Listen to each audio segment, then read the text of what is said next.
Eh bien, bonjour à tous, salut YouTube, bienvenue pour ce second webinaire crypto en partenariat avec Occur. Au programme d'aujourd'hui, les NFT et Metaverse ont-ils une place dans une allocation patrimoniale aujourd'hui?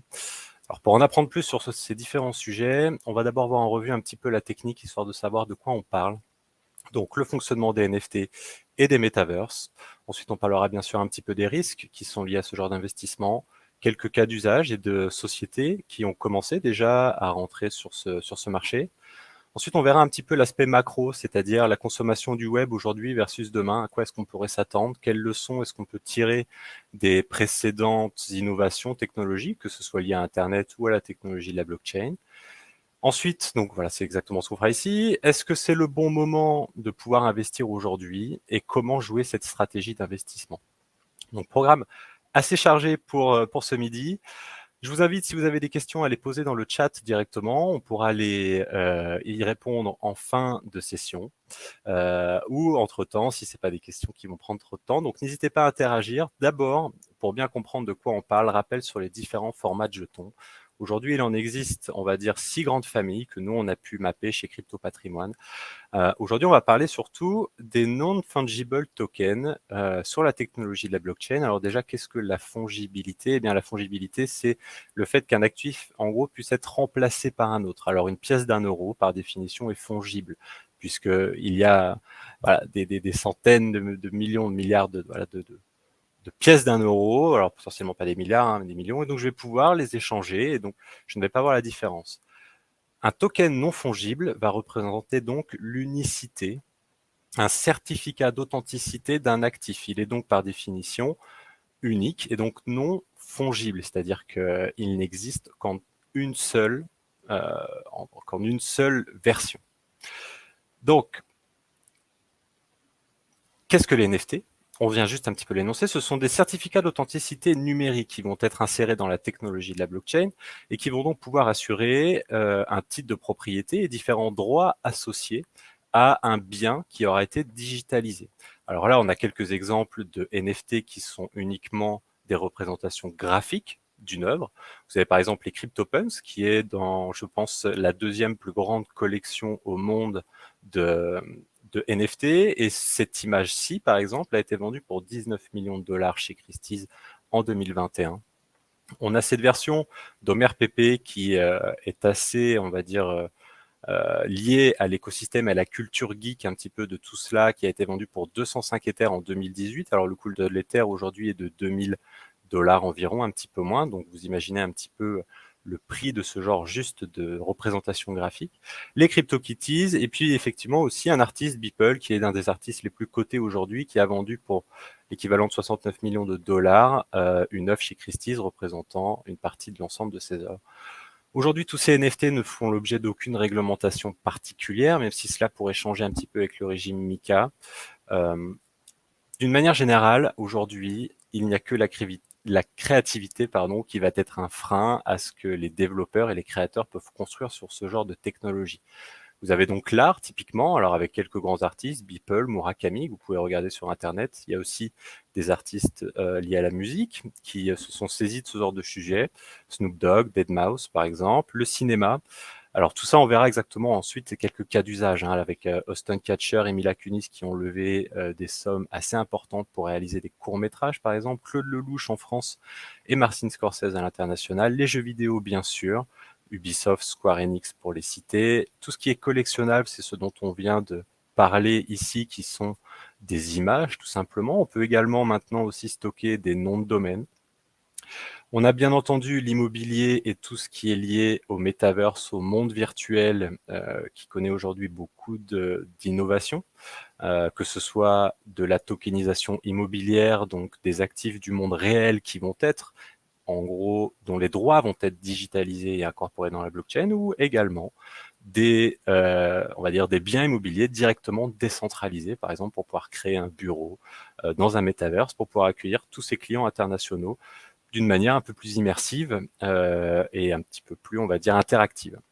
Vous avez bien sûr aussi le sport, que ce soit par des collectionnables ou du droit particulier, et puis la mode, le luxe notamment, qui s'est énormément servi de cette technologie pour tout ce qui est fidélisation de sa clientèle.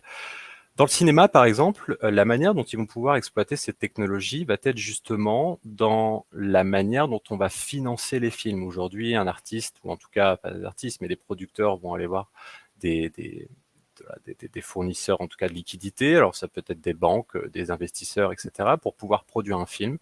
Ici, la révolution va être qu'on va demander simplement aux membres de cette communauté de pouvoir acheter des NFT qui vont représenter par exemple une part d'une société ou liée à un film pour pouvoir rencontrer le casting, pouvoir gagner des places pour la première, toucher des revenus au chiffre d'affaires liés à la rentabilité du film, gagner le fait de pouvoir jouer un rôle, etc. Donc, pour avoir attaché des droits et donc jouer sur toute cette notion de communauté en fait.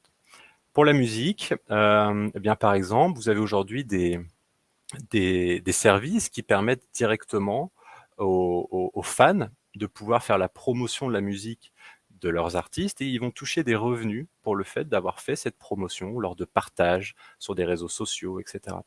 Vous avez bien sûr tous les droits liés à l'art et les collectionnables. Alors aujourd'hui, ce sont surtout, par exemple, les droits de suite qui peuvent être très intéressants pour les artistes puisque dans l'émission au primaire d'une art, enfin d'une œuvre d'art, l'artiste est sûr de toucher effectivement ses droits de suite, mais pour le marché secondaire, eh bien, si ce n'est pas encadré par un commissaire-priseur et une vente, on va dire normée, il y a très peu de chances pour que les artistes puissent toucher leurs droits de suite sur chaque transaction.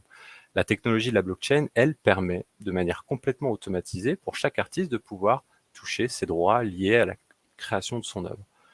On a aussi par exemple les jeux vidéo dans lesquels on va pouvoir justement posséder des titres de propriété et les monétiser dans des jeux vidéo virtuels en réalité augmentée, etc.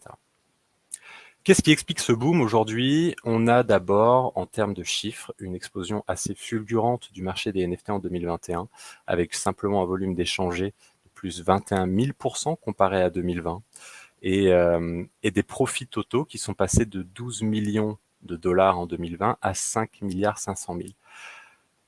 On est en fait sur ce genre d'innovation, encore une fois, comme Internet par exemple, qui donne la voie et en tout cas propose une nouvelle façon de générer de la valeur et que donc il y a un emballement du marché qui crée des bulles. Aujourd'hui, on va dire les chiffres de 2022 ne sont pas encore sortis, mais on peut s'attendre, je pense, à un moins 80% environ, un moins 80%, de manière générale, sur l'ensemble des chiffres qu'on peut voir ici, par rapport au volume qui a énormément baissé, etc., expliqué par cette bulle un petit peu qui a explosé, et puis l'environnement macroéconomique qui était pas très avantageux en 2022 pour les actifs risqués d'une manière générale.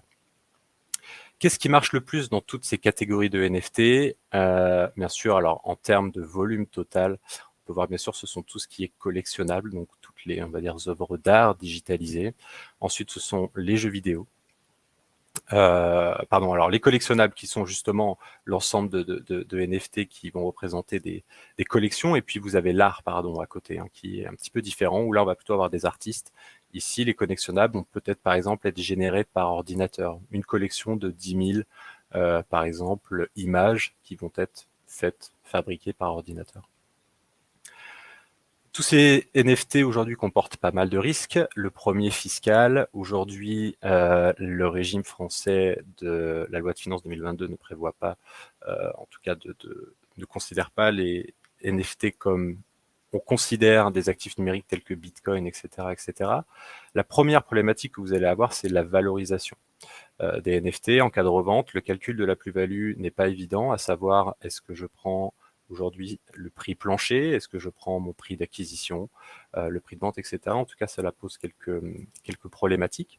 On a un risque réglementaire également, bien entendu, puisque la réglementation n'est pas encore totalement terminée, on va dire, sur le territoire européen et français. Vous avez des risques de liquidité, bien sûr. C'est pas parce que vous achetez un NFT que vous pourrez le revendre le lendemain, puisque intrinsèquement, il est unique et que donc, il va intéresser que des personnes qui vont vouloir acquérir ce genre de bien. Donc, pas toujours autant de liquidité qu'on pourrait l'espérer. On a aussi un risque technologique. Aujourd'hui, la technologie reste assez balbutiante, donc on a régulièrement des hacks, des arnaques, etc. Donc, faire attention. On a des risques de concentration également, c'est-à-dire que les personnes qui ont pu acheter des NFT ou en acquérir il y a très longtemps en possèdent généralement des quantités énorme et que donc la loi des 80-20 se vérifie plutôt bien sur les NFT. Et donc aussi des risques de manipulation, c'est-à-dire que on a vu dans le premier webinaire, qui est d'ailleurs accessible sur YouTube également, que la blockchain, de par essence, de ses caractéristiques, va stocker l'historique de l'ensemble des transactions qui auront été effectuées sur un actif. Dès lors, si j'ai plusieurs portefeuilles électroniques, je peux me revendre un NFT à moi-même, gonflant artificiellement le prix pour créer un historique de cotation qui pourrait faire croire au grand public qu'on a une évolution du prix qui est croissante sur ce genre d'actifs. Or, eh bien, si je l'ai manipulé moi-même, ça correspond à du vent. Donc, aujourd'hui, on est sur une technologie qui, on va dire, est assez disruptive en termes de proposition de valeur, puisque c'est pas la révolution des NFT n'est pas liée à la digitalisation des biens, mais dans la capacité à reconnaître un titre de propriété et des droits associés à un bien digital. Aujourd'hui, à partir du moment où je poste quelque chose sur Internet, il est considéré plutôt comme public, puisque je fais un clic droit, je l'enregistre, je le repartage, et en gros, il m'appartient. Avec cette technologie, je vais pouvoir prouver l'authenticité et la propriété d'une œuvre digitale. Il y a aussi, d'un point de vue assez macro, depuis la crise du Covid mars 2020, on a eu une explosion de la digitalisation et de la numérisation, que ce soit de la société, des sociétés et des citoyens, et que donc la technologie de la blockchain, d'une manière générale, permet d'apporter plus de sécurisation dans toute cette augmentation du digital, et donc on peut considérer que ça a pas mal de sens aujourd'hui. D'un autre côté, vous avez également les metaverses, alors qui est une technologie complètement différente. Qu'est-ce qu'un metaverse? C'est un monde perpétuel, persistant, généré par des ordinateurs, avec généralement des économies alternatives et où les utilisateurs vont pouvoir interagir entre eux. L'intérêt de ce monde persistant, et ce qui crée aussi parfois un petit peu cette addiction chez certaines personnes, c'est que je ne sois connecté ou non au monde, il va continuer à avancer sans moi. Ce qui correspond à une réalité virtuelle et que donc parfois je peux être poussé à pouvoir passer plus de temps sur ce monde-là pour me construire, etc. Donc les utilisateurs apparaissent généralement sous la forme d'un avatar qu'on va pouvoir modéliser, choisir, se représenter en fait numériquement auprès de d'autres personnes. Aujourd'hui, on peut accéder par ordinateur, sur des écrans tout simplement, ou sur des téléphones, mais de manière un peu plus immersive avec des lunettes de réalité augmentée qu'on verra tout à l'heure, par exemple celle de Facebook, l'Oculus Quest, que je pourrais vous montrer. Aujourd'hui, les applications de ce genre de metaverse sont assez variées et multiples. Donc, ce sont des mondes virtuels plutôt communautaires pour créer des interactions sociales, dans lesquels on va pouvoir faire des commerces et des achats. Alors, on voit des grandes enseignes de distribution, pareil de grande distribution, le magasin de luxe, etc. L'enseignement.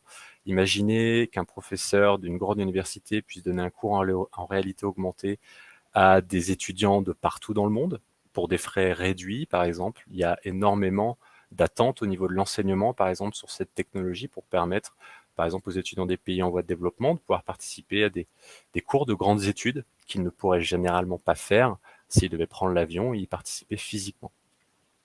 Le sport et les concerts, alors par exemple, en termes de concerts, on a Travis Scott en 2020, qui est un rappeur américain, qui a fait un concert dans un metaverse de Fortnite, qui est un jeu vidéo, qui a réuni pratiquement 12 millions de joueurs.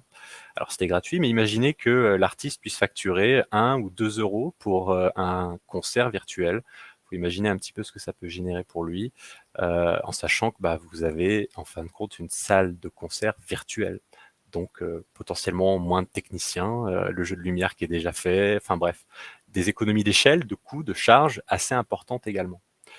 On a aussi bien sûr l'art, les créations de musées virtuels. Alors par exemple, on a le Vatican qui prépare une visite virtuelle de ces musées. Il faut savoir que le Vatican expose peut-être qu'un tiers de l'ensemble de ces œuvres qu'ils ont à disposition. Donc il y a tout un paquet d'œuvres, et c'est probablement le cas aussi du Louvre. Ils ne peuvent pas exposer toutes leurs œuvres en temps réel par manque de place, tout simplement. Et bien, dans ces cas-là, ils vont pouvoir recréer des musées virtuels dans lesquels on va pouvoir se balader. Il y a aussi à prendre en compte, par exemple, parfois le handicap, c'est-à-dire que certaines personnes aujourd'hui ont des handicaps qui les empêchent de prendre l'avion et qui les empêchent de pouvoir réaliser des rêves qu'ils auraient pu pouvoir faire plus jeunes, comme par exemple justement aller visiter le Vatican, les pyramides d'Égypte, etc. Il y a aussi des endroits sur Terre qui commencent à être fermés au public parce qu'il y a trop de monde qui va et que ça détériore ce genre de site. Eh bien, on va pouvoir continuer de les visiter un petit peu en réalité virtuelle. De manière dégradée, certes, pour les puristes, mais En tout cas, ça donne une manière de pouvoir être plus accessible. Les jeux vidéo aussi, bien entendu, et l'immobilier, comme on en a parlé un petit peu avant. Alors, le concept de Metaverse dans l'histoire est loin d'être nouveau, puisqu'on a Philip K. Dick qui, en 1964, dans Simulacre, commence déjà à un petit peu évoquer ce système de Metaverse qui a été repris très fortement par Neil Stephenson dans Snow Crash en 92. Et en termes d'immersion un peu plus, on va dire, novatrice avec de la technologie, le premier gros succès de jeux vidéo immersifs, c'est Second Life en 2003, qui regroupe encore aujourd'hui plus de 70 millions de joueurs en 2023, et qui en fait consistait à pouvoir se créer une seconde vie, justement, dans un univers digitalisé, dans un monde perpétuel et persistant, dans lequel je vais pouvoir créer une économie, etc., etc. On a aussi, alors là, on est beaucoup plus dans le jeu vidéo que sur Second Life, qui, Second Life, selon les créateurs, n'est pas un jeu vidéo, hein, c'est une plateforme sociale d'échange. World of Warcraft, qui est un MMORPG, un jeu massivement multijoueur, comporte, lui, un système d'abonnement, donc qui a 4 millions d'abonnés, on va dire aujourd'hui en 2023, avec un abonnement de 10 € par mois pour pouvoir accéder à ce metaverse. Ça fait partie du groupe Activision Blizzard et qui, en 2022, a fait 7 milliards d'euros de bénéfices, avec une moyenne d'âge sur ce jeu à 31 ans. Donc, quand on dit que les jeux vidéo sont plutôt pour les plus jeunes, eh ben, là, on a un jeu vidéo qui est donc payant, donc forcément qui va s'adresser à une population qui est en capacité de se l'offrir, mais qui du coup adresse un public plus âgé. Donc, ce qui est intéressant de voir aujourd'hui, c'est que ce genre de technologie n'intéresse pas spécialement que les plus jeunes. Donc, de grosses opportunités avec des environnements immersifs, virtuels et interactifs. Le but, c'est de créer une expérience immersive dans le but de remplacer l'Internet mobile. On va pouvoir donc se réunir pour travailler, jouer, apprendre, faire des achats, etc., etc. La grande différence, on va dire, avec les réseaux sociaux et le web 2.0 d'une manière générale, c'est que le web 2.0, le web comme on le connaît aujourd'hui, va plutôt servir à reporter des expériences qu'on a vécues, à expliquer ce qu'on a vécu par des vidéos, par du texte, du contenu. Le web 3.0, les metaverses d'une manière générale, c'est vivre une expérience en commun, en même temps. Donc c'est un changement de paradigme assez fort, puisque on vit une expérience en commun. C'est vraiment la grande différence. En revanche, aujourd'hui, ça comporte quelques risques. La technologie est loin d'être mature. On ne sait pas exactement quels vont être les succès de cette technologie. Il va falloir adapter les business models des sociétés, etc. Et que le manque d'interopérabilité, va être crucial dans le sens où j'achète un actif assez cher dans un metaverse. Ça serait dommage de ne pas pouvoir l'envoyer vers un autre metaverse. Je m'explique. Si par exemple j'achète une action, je ne sais pas, sur une plateforme comme Saxo Trader Bank, et qu'en fait je ferme Saxo, ou que Saxo ferme et que je veux renvoyer mes actions, je sais pas, sur Bink ou une autre banque, et que là, ben, nativement, la plateforme ne prend pas en compte ces actions, je vais être embêté. Donc j'ai besoin que mes actifs puissent être lus sur tous les différents metaverses pour créer cette interopérabilité. Ça, c'est ce qui va créer de la valeur dans les actifs qu'on va digitaliser. C'est le fait qu'on puisse se les envoyer selon différents environnements et ne pas être sur des environnements fermés. Donc ça, c'est encore un risque pour le coup. Donc ce changement de paradigme qui est donc ce qu'on appelle le phygital, donc, nouveau mot avec une nouvelle technologie. En termes de cas d'usage et de sociétés liées, vous en avez un bon paquet sur différents thématiques, hein. Une des sociétés qui a pris le pas le plus fort aujourd'hui, c'est probablement l'ancienne plateforme Facebook Meta, avec le développement de son environnement virtuel. C'est pratiquement plus d'une dizaine de milliards de dollars qui ont été investis par Meta. Et tout simplement, si je peux réussir à vous montrer ça, ce serait intéressant quand même de pouvoir vous montrer un petit peu la manière dont fonctionne ce metaverse sur Meta. Donc, je peux vous montrer un petit peu le site internet. Voilà un petit peu comment ça se présente, tout simplement. Vous allez pouvoir avoir un casque de réalité augmentée sur le visage. Alors, la problématique aujourd'hui, c'est effectivement l'accessibilité, puisque le casque le plus performant aujourd'hui, le MetaQuest Pro, coûte en neuf 1 199 $. Alors là, ils ont fait une petite réduction, merci à eux, mais c'est une c'est un problème aujourd'hui pour pouvoir accéder à ce genre de technologie. En tout cas, c'est un filtre assez fort à l'entrée. Ils vont pouvoir proposer dans ce monde virtuel des cafés dans lesquels vous allez écouter des comédiens, par exemple, des artistes. Vous allez pouvoir faire des jeux avec vos amis, etc. L'avantage le plus fort que je vois personnellement sur Facebook, c'est son vivier de potentiels utilisateurs. En fait, toutes les personnes déjà inscrites sur Facebook, qui reste aujourd'hui une des plateformes les plus utilisées, n'auront probablement peut-être qu'un pas à faire pour pouvoir utiliser cet environnement. Problème étant que Facebook est une société centralisée, que l'exploitation des données de ses utilisateurs ont toujours été un petit peu, on va dire, euh, manquait de transparence, et que là, il faudra voir la manière dont Facebook exploite les données de ses utilisateurs dans ce genre d'environnement.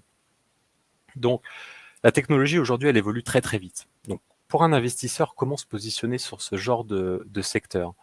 Tout d'abord, il faut voir l'évolution du web sur les 40 dernières années. En 1980, avec la naissance du web, qu'on appelle le web 1.0, on nous donnait la capacité de lire. C'est-à-dire que en 1980, la technologie Internet est tellement compliquée et tellement peu accessible que seulement les développeurs web peuvent créer des sites web et des interfaces sur lesquelles les internautes vont pouvoir aller lire du contenu. D'accord ? Donc je suis bloqué à la lecture. Le web 2.0 permet de lire-écrire, c'est-à-dire qu'avec 2000-2005 surtout, les réseaux sociaux et la facilité d'accès du web, on peut maintenant, pour le commun des mortels, créer un site internet en 20 minutes. Alors vous allez sur YouTube, vous prenez un tuto, c'est très très simple. Donc il y a en fait en 20 ans, 20-25 ans, une accessibilité à la technologie et une meilleure connaissance de l'ensemble des utilisateurs qui rendent Internet aujourd'hui très accessible. Je me fais un site avec WordPress en 30 minutes top chrono. Je publie du contenu, mon blog, etc. C'est très simple d'accès.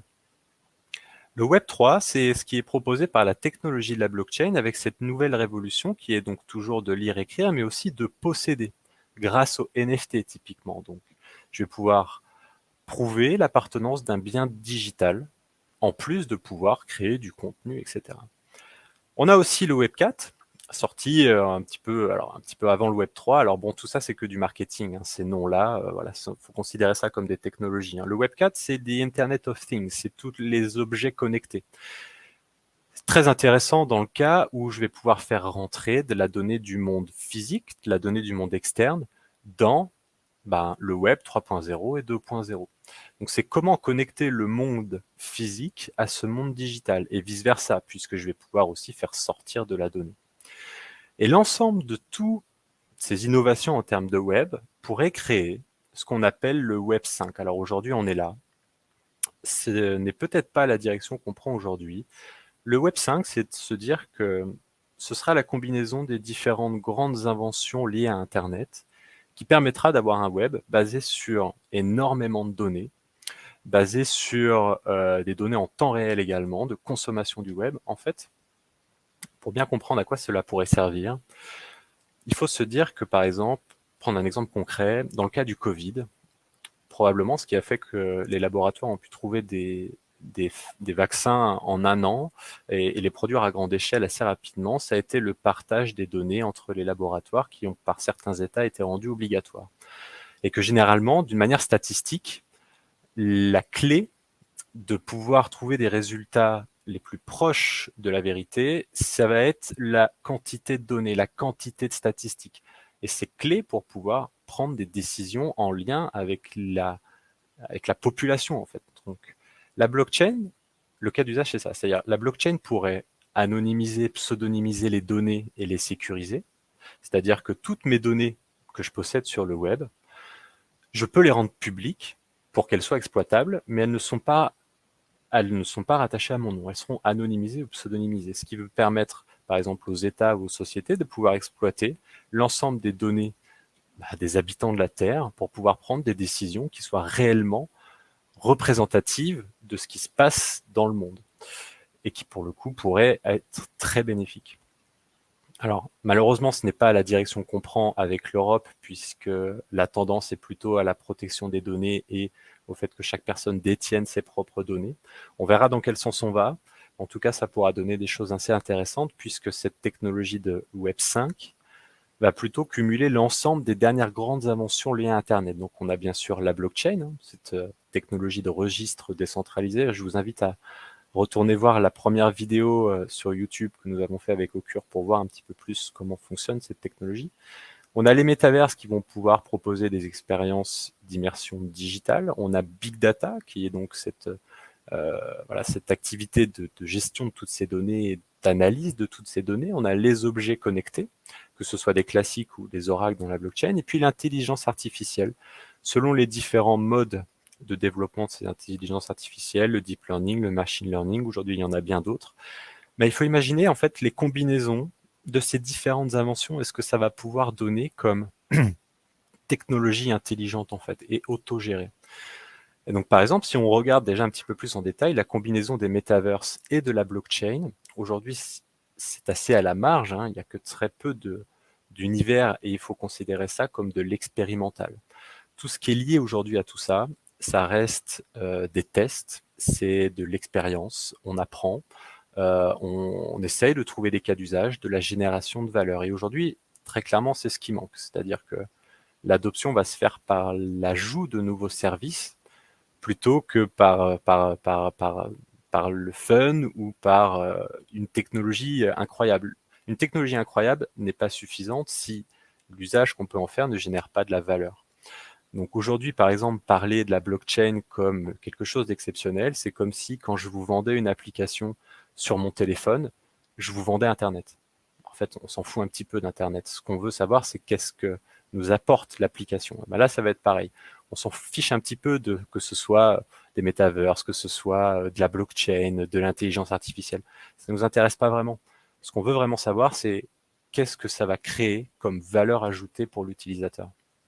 Et donc, on a des exemples aujourd'hui très parlants, hein. Fortnite, dont je vous ai évoqué tout à l'heure le concert de cet artiste américain Travis Scott. Vous avez Roblox aussi, effectivement. Pourquoi est-ce que la blockchain et les metaverses fonctionnent bien ensemble? Eh bien, tout simplement parce que ces metaverses-là ne fonctionnent pas avec de l'argent liquide. Et que si vous voulez monétiser du contenu et créer une économie interne, eh bien, il va vous falloir une technologie de paiement qui puisse remplir ce rôle. Et que donc monétiser du contenu numérique, confédérer des droits particuliers sur les utilisateurs, puisque l'intérêt, par exemple, de ces deux cas d'usage des Decentraland et des Sandbox, c'est que vous avez des environnements assez cubiques qui, pour les utilisateurs, en fait, leur permet simplement, comme des Lego, d'assembler des cubes et de créer à l'infini des maisons, des objets, des animaux, et ensuite pouvoir les animer, pardon. Alors sur Zenbox, c'est ce qu'on appelle des vox, hein, les voxels. Euh, et en fait, vous allez pouvoir un petit peu, voilà, c'est comme alors ce qu'on appelle Minecraft, hein, un jeu vidéo, dans lequel on va pouvoir créer à l'infini et partager ça avec sa communauté. La problématique, c'est qu'une innovation en chasse une autre et que l'évolution des différents systèmes de communication crée des impulsions sur le marché et des bulles financières. Donc, en tant qu'investisseur, comment s'y retrouver un petit peu? Alors, si on fait un point sur la bulle Internet, les premiers investisseurs qui sont rentrés sur ce domaine-là, je pense dans les années 2000, malheureusement j'étais un peu jeune, mais probablement qu'à partir du moment où on avait un point .com sur une société, on se disait oula, c'est lié à Internet, probablement ça vaut le coup d'y investir. On a à peu près cette même, ce qu'on appelle FOMO, Fear of Missing Out dans l'économie de la blockchain, qui pousse les gens à pouvoir parfois, en tout cas les investisseurs, à acheter simplement sur la tech. Et là, on se rappelle de ce que j'ai dit juste avant, quelle est la valeur ajoutée effectivement de cette technologie.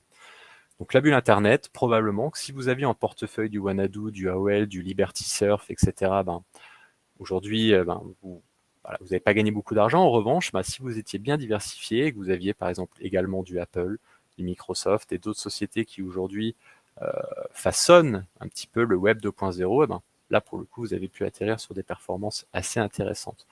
Donc si on se retrouve un petit peu dans les années 2000, ceux qui ont investi en 2000 ou un petit peu avant ne sont pas forcément ceux qui ont gagné, je pense, le plus d'argent.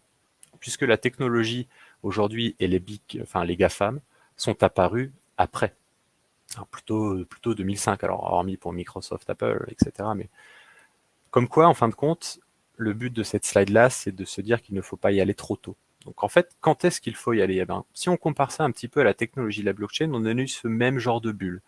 à chaque innovation technologique. Alors d'abord, on a un petit peu Bitcoin qui rentre dans le domaine public avec, fin 2013, un premier pic sur les blockchains qu'on appelle 1.0, qui sont des blockchains transactionnels, Bitcoin, Litecoin, Dogecoin, Bitcoin Cash, etc.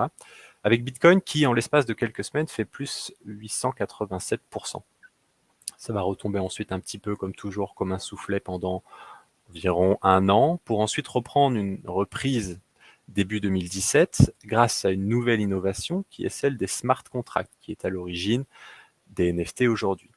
Donc cette blockchain 2.0 va encore une fois créer une bulle très forte, avec Bitcoin qui prendra pratiquement 2000% en pratiquement un an. Rebelote en 2021, avec cette fois-ci donc ce qu'on peut appeler la crise des NFT. On voit très bien donc ce format de blockchain 3.0. On a encore une fois le même pattern. Alors les patterns, ce sont des éléments qu'on peut revérifier à chaque fois, hein, etc., sur lesquels nous on pourrait s'appuyer pour pouvoir essayer de prédire un petit peu l'avenir. Alors les performances passées ne préjugent jamais des performances futures, mais on a quand même des leçons à tirer un petit peu de ces schémas-là qui montrent qu'une innovation crée une bulle qui ensuite s'estompe un petit peu et ceux qui construisent ces écosystèmes reviennent généralement un an et demi après avec des vrais cas d'usage qui montrent l'intérêt de ce genre de technologie. Et pour illustrer tout ça, en fait, il suffit de regarder les top 20 en termes de blockchain selon différentes années. Donc on voyait qu'en 2013, cette crise des blockchains transactionnelles, qui étaient pour beaucoup d'entre elles inspirées de Bitcoin, on a Bitcoin, Litecoin, XRP qui existent toujours aujourd'hui, mais aujourd'hui, tous ces coins-ci pratiquement n'existent plus, ou sont très très peu valorisés. Si vous êtes rentré trop tôt et que vous n'avez pas fait de gestion active de votre portefeuille, aujourd'hui vous avez probablement perdu de l'argent, hormis si vous étiez bien sûr sur le top 3.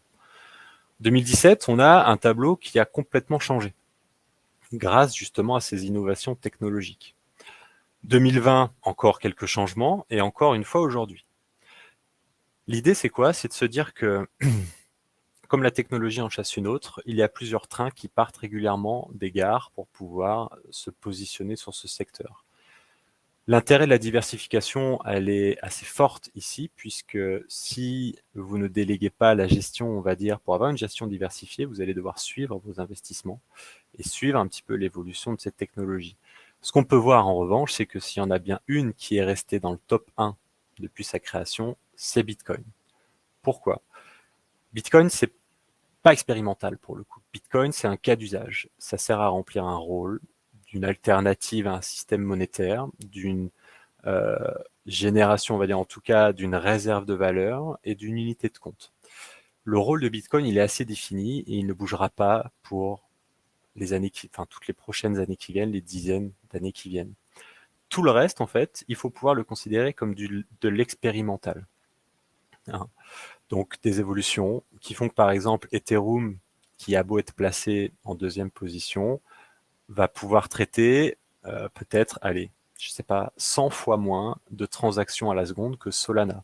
Tout simplement parce que Solana a été développé bien après Ethereum et que Solana embarque des technologies plus scalables, pouvant traiter plus de transactions qu'Ethereum. En revanche, Ethereum est là depuis plus longtemps et on va dire que 3/4 des applications sont développées sur Ethereum et donc il bénéficie un petit peu de cet écosystème qui est déjà ancré à Ethereum. Alors, est-ce que c'est le bon moment d'y aller? Il y a différents facteurs clés de succès qu'on peut identifier pour savoir si cette technologie, d'une manière générale, va faire des petits. Tout d'abord, ce qu'on a vu, ça doit être l'accessibilité. La technologie doit être facile d'accès pour les utilisateurs. S'il faut un ordinateur à 2000$ avec une connexion à 100 mégas et des lunettes de réalité augmentée, probablement que ce sera un flop puisque pas assez d'utilisateurs potentiels. Donc, très important pour les utilisateurs que ce soit simple et rapide d'accès. L'utilité ensuite, donc là, c'est directement la promesse, la chaîne de valeur qui doit être avantageuse comparée aux services qu'on connaît aujourd'hui. Être sur la blockchain pour être sur la blockchain, ça a peu de sens. Le contenu d'expérience, pour pouvoir continuer de garder ce vivier d'utilisateurs dans ces mondes virtuels, il va falloir les animer, donc soit par les développeurs, soit en laissant la main mise aux créateurs. de contenu, donc en créant des événements, des concerts, des mondes virtuels, tout ce que vous voulez. Et ensuite, il y a des leviers qui vont faciliter un petit peu les succès de certaines plateformes, comme l'interopérabilité, donc ce dont je vous ai parlé juste avant, le fait que les actifs puissent être envoyés d'une plateforme à une autre. Hein, si je suis bloqué sur un réseau, par exemple, je suis sur un metaverse et j'achète un bien, alors je sais pas, à 10 000 euros sur ce metaverse, et qu'un an après, les utilisateurs sont partis vers un autre metaverse plus performant, plus rapide, plus joli, avec plus de choses, ben, moi je vais me retrouver avec mon investissement que j'ai fait dans mon metaverse bloqué dessus, et là j'aurais perdu, je pense, une bonne partie de mon argent. Donc comment jouer ces stratégies d'investissement? Alors d'abord via les marchés réglementés, ce qui est tout à fait possible aujourd'hui sur des ETF sur la thématique Metaverse. Alors j'en ai sélectionné 4, il y en a bien plus. Vous avez le Franklin Metaverse UCITS ETF, LNG Metaverse ESG Exclusion, Fidelity Metaverse et le iShare. Alors tout simplement, vous avez l'avantage des ETF qui vont d'abord être, on va dire, les frais et l'enveloppe fiscale, c'est-à-dire que ce sera logeable dans un compte titre, très probablement, pas dans un PEA, puisque on va dire que l'ensemble des expositions sont plutôt liées à des sociétés américaines de manière générale sur l'ensemble des ETF. Et alors voilà, on peut voir déjà que les montants aujourd'hui investis dans ces ETF sont tout petits, malheureusement. Alors, est-ce que c'est symptomatique aujourd'hui du fait que les investisseurs soient frileux un petit peu quand on voit les investissements qu'a fait Meta et ce que ça donne aujourd'hui? Voilà, bon, c'est une position. Moi, je pense que pour un profil risqué, être exposé en fonds de portefeuille, bien sûr, en rapport avec son profil de risque, son horizon d'investissement, mais pouvoir être exposé un petit peu au succès de cette technologie peut être intéressante. Surtout que grâce aux ETF, vous aurez une gestion faite par des professionnels et que l'ETF, par définition, est diversifié. Et donc, chacun a ses spécialités, hein, à pouvoir étudier. Je vous laisserai pouvoir prendre connaissance et sinon pouvoir reprendre contact avec moi si vous voulez des informations plus spécifiques là-dessus. Vous pourrez également être exposé en achetant des sociétés cotées liées à ces innovations, donc directement en achetant par exemple les producteurs de matériel, de cartes graphiques, hein, Nvidia, STM Electronics, ou en tout cas l'ensemble de tout ce qui est semi-conducteur.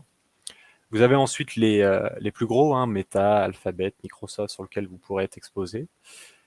L'intérêt de cette société-là, c'est qu'elles ont assez de cash flow et assez de trésor en R&D pour pouvoir forcer un petit peu le destin et pouvoir être des acteurs majeurs de ces écosystèmes.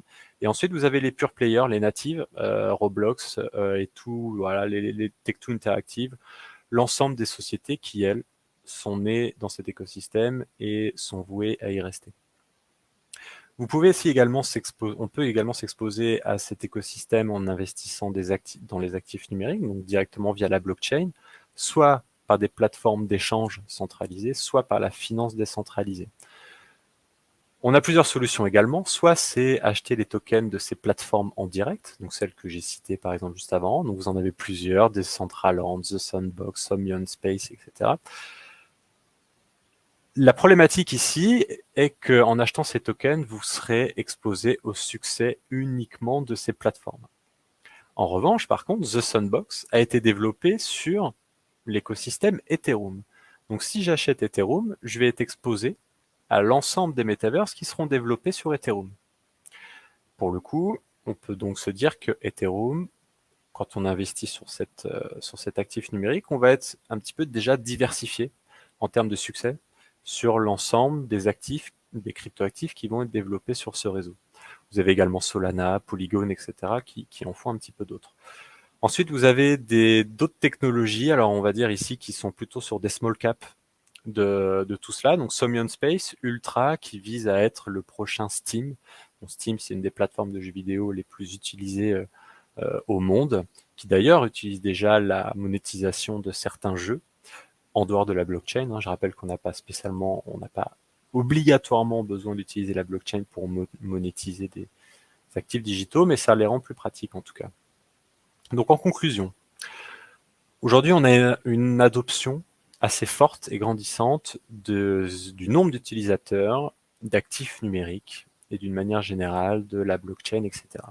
Quand on met en surbrillance l'évolution du nombre d'utilisateurs d'Internet et l'évolution du nombre d'utilisateurs, en tout cas de nombre de portefeuilles Bitcoin actifs, on voit quand même une certaine, voilà, il y a quand même un certain lien et un bêta très fort entre les deux, avec une courbe asymptotique. Pour le coup, c'est exponentiel, et le nombre de personnes aujourd'hui, c'est-à-dire que le nombre de personnes, voilà, augmente de manière très rapide. Et surtout que l'accès à la technologie Internet et aux ordinateurs aujourd'hui accélère également.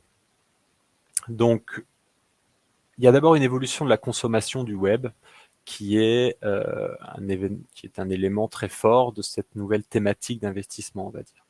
Même si pour les plus âgés, cela peut représenter, on va dire, du vent, c'est ce que j'entends régulièrement de la part de nos clients ou de d'autres interlocuteurs que je peux avoir, on a ces digital natifs qui, pour eux, ils n'ont jamais connu les CD, ils n'ont jamais connu les VHS, ni les cassettes, et pour eux, acheter un album, c'est l'acheter de manière dématérialisée directement. Pour eux, acheter un jeu vidéo, c'est le télécharger sur Internet. Pour eux, ne pas détenir de biens, on va dire physiques, d'œuvres physiques d'un bien, c'est plus vraiment un problème. On a déjà cette partie-là pour ces générations-là. Donc toute cette dématérialisation et ce figital. On a ensuite l'adoption qui sera la clé grâce à une accessibilité facile, simple d'accès, une utilité forte de génération de valeur et du contenu adapté à différentes activités. Ensuite, la technologie, elle, doit continuer de monter en puissance. Aujourd'hui, ma position, c'est que la technologie de la blockchain n'est pas encore totalement en mesure d'absorber l'ensemble des utilisateurs. Si tout le monde d'un coup switchait d'Internet au Web 2 au Web 3, probablement que ça ne marcherait pas et que les réseaux seraient, on va dire, embourbés et seraient trop utilisés. Mais quand même, ça permet de posséder dans le web, ce qui est une très forte innovation. Le marché, donc différentes manières de s'y exposer, en ligne directe ou via des ETF. Ce qu'on va dire plutôt, c'est qu'en ligne directe, ça va plutôt être pour les personnes initiées qui vont pouvoir faire une gestion seules.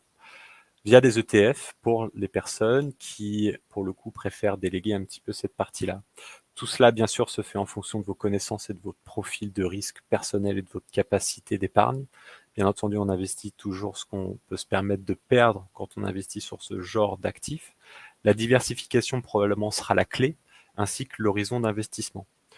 Aujourd'hui, acheter une small cap liée à du metaverse représente bien plus de risques comparé au potentiel de gain qu'aller acheter une forte capitalisation qui, pour le coup, a moins de chances de s'écrouler, mais pour le coup, qui aura une performance qui restera quand même assez forte comparée au marché actions, etc. Donc, toujours bien regarder le couple risque-rendement de ce que vous allez faire. Ce qui peut être intéressant de faire, si vous voulez investir par vous-même parfois, c'est de se dire, OK, j'ai un metaverse avec un token qui vaut tant aujourd'hui, tant d'utilisateurs, tant de volume, tant d'activités. Si je voulais que ce token vale par exemple tant, en fonction de la tokenomie du projet, combien est-ce qu'il me faudrait d'utilisateurs actifs tous les jours, combien est-ce qu'il me faudrait de volume par jour pour accéder à ce montant ou tel prix. Et ensuite me dire, est-ce que ça a du sens ou non? Est-ce que, par exemple, si je veux faire une plus-value sur tel token, il me faut, admettons, je sais pas, 1 milliard d'utilisateurs. Bon, est-ce que je vais avoir 1 milliard d'utilisateurs à 5 ans? Probablement pas. Donc il faut toujours mettre en rapport le prix d'un token, la promesse de valeur, avec la cible potentielle qui est visée par ce token ou par cette société. Et puis le mieux, sinon, effectivement, ça peut être aussi d'être accompagné par un professionnel qui pourra vous aider à mieux comprendre et de créer une stratégie sur mesure par rapport à tout ça. Voilà, c'est terminé pour ce midi. On est allé un petit peu vite. Si vous avez des questions, n'hésitez pas à nous recontacter. Vous aurez également la possibilité de voir le replay sur YouTube. Voilà, j'espère que ça vous a plu. En tout cas, sujet passionnant. J'ai hâte de voir ce que ça va donner dans les prochaines années. Je vous dis à bientôt. Salut!